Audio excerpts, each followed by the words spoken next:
I'm not proud of this.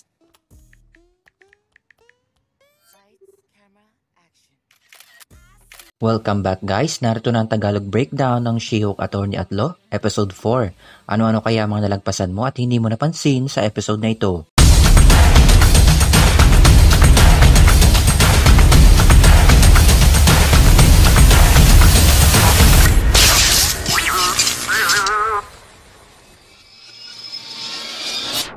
Before we begin, you can comment down below to join in my custom shoutout. Nagsimula ang episode sa isang magic show ni Donny Blaze. Donny Blaze! Hindi ko masasabi kung siya ay isa sa mga kamag-anak ni Johnny Blaze, ang Ghost Rider.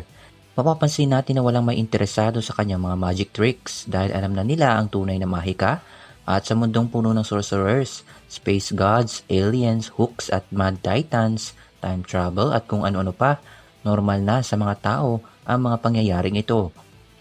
Kaya hindi na rin nakaka-entertain ang mga magic tricks na ginawa ni Donny.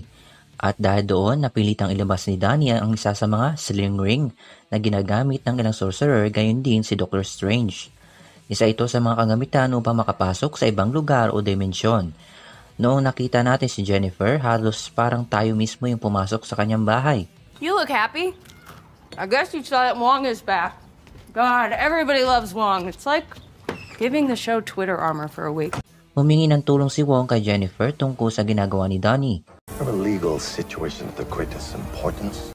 Ang ngalang Donny Blaze ay halos katunog ng isa sa mga Marvel character na si Johnny Blaze, also known as Ghost Rider.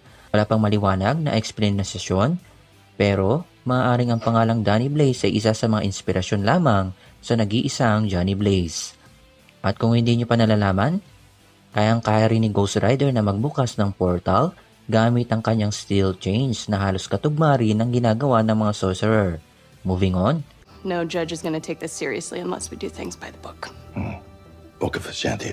Ang Book of Vishanti ay isa lamang sa makapangyarihang libro na nakita natin sa pelikulang Doctor Strange in the Multiverse of Madness. Matapos ang eksena sa Korte Suprema, madidinig natin muli ang Mirror Dimension. If we send Donny to the mirror dimension, he probably won't even die. Ito ay halos paulit-ulit na rin natin nakita sa MCU. Binantaan ni Wong ang lahat kung anong pwede mangyari sa hindi magandang paggamit ng sling ring. And that ripple through galaxies has the ability to destroy all life within the known and unknown universe. Ito ay halos katulad ng banta mula sa Spider-Man No Way Home. That spell travels the dark borders between known and unknown reality. It's too dangerous. Pinaywatig niya ang pagbubukas ng iba't ibang dimensyon na maaaring magatid ng panganib o kaguluhan. Ito ang realidad na wala pang nakakaalam. Hinarap ni Wong at Jennifer ang ilang lumilipad na gremlins at tinapon ni Wong ang mga ito sa isang mayelong lugar gaya na nangyari kay Cole Obsidian. Kinabukasan, isang balita ang lumabas. Powered influencer has been cleared of all charges relating to... At maya-maya may sulat na dumating na gustong ipademanda ni Titania si Jennifer dahil sa paggamit ng pangalang She-Hulk. She's suing me over the name She-Hulk? But that's my name. Si Titania ay isa lamang sa mga pangunahing kalaban ni She-Hulk sa comics, kaya asahan natin siya sa mga susunod na episode. At yan ang lahat ng nakita ko sa episode na ito. Marami pang kasunod yan. Leave a like, smash that subscribe button and notification bell.